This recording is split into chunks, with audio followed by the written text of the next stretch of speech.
Beneath the ruins, something ancient refuses to die. A young thief heard the legend, treasure hidden beneath a forgotten king's palace. No one who went looking ever came back to say what they found. He descended anyway. Thieves rarely survive their own curiosity. 3,000 years ago, this palace held the greatest king alive. He built a civilization from nothing, and the gods noticed his arrogance. He demanded eternity from dark gods, and the dark gods agreed. The gift arrived not as grace, but as a sentence with no end date. At first, he thought it was the greatest blessing ever given to a man. He married a woman who saw through the crown to the man beneath. Then the years passed, and only he stopped aging. His queen aged, his children aged. He watched every single one of them die. Grief without an ending does not heal. It calcifies. By the 2nd century, his kingdom no longer recognized what sat on the throne. They came with priests and demands. He answered them with silence and stayed. Eventually they stopped coming, and so did everyone else. He descended into the palace catacombs and sealed himself beneath the ruins. Down there in the dark, the centuries finished their work on him. Now back in the present, the thief's torch pushes into the lower chambers. The treasure was real. Gold artifacts half buried in centuries of rubble. Then the torch caught something that was not gold and was not stone. It had not moved in so long the dust had settled on it like a second skin. The king's voice when it came was something between speech and stone grinding. He said, "You are not the first, you will not be the last. Leave." But the thief didn't run.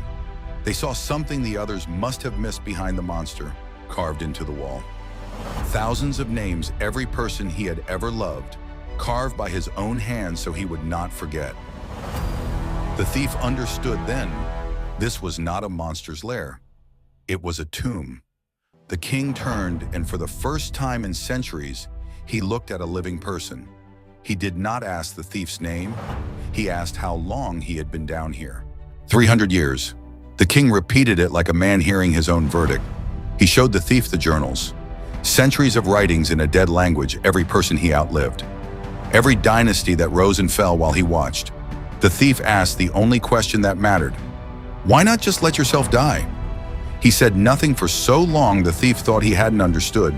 Then he spoke, and what he said was not the answer the thief expected. He said, "I have tried. The gods did not give me the option of ending. Not a curse in the way songs describe it. A precision, a cage made of time." The thief looked at the king and saw not a monster, but a man in ruins. He had been a great king once. The ruins above were proof enough of that. The thief made a decision that would change both of their lives. They sat down for the first time in centuries. Someone chose to stay in the dark with him. He spoke for hours, Warren, in a language the thief couldn't understand, but didn't need to. He told the story of his queen, and the thief saw the grief was still completely fresh. Some losses don't obey time. They simply stay and stay and stay. Dawn light began to filter through the ceiling cracks. They had been there all night. The king stood and walked to the sealed door and opened it from the inside. He stepped out into a world 300 years newer than the one he remembered. The thief stood behind him and asked, "What happens now?" The king looked at the horizon, the one he had watched 10,000 times. And for the first time in 3,000 years, the answer wasn't nothing.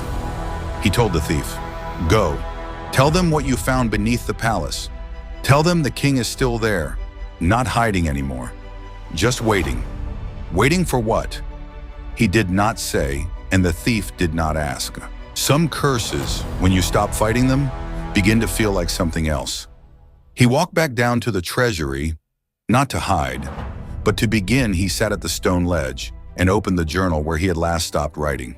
And he began to write in a language no one else alive could read. Writing for whoever comes next, because someone always comes next. The curse of the Immortal King was not that he couldn't die, it was that he could. He could feel everything, love, loss, grief, and none of it would ever stop. That is not a curse most people would survive. He simply had no choice. And somewhere above the ruins, the thief was already telling the story.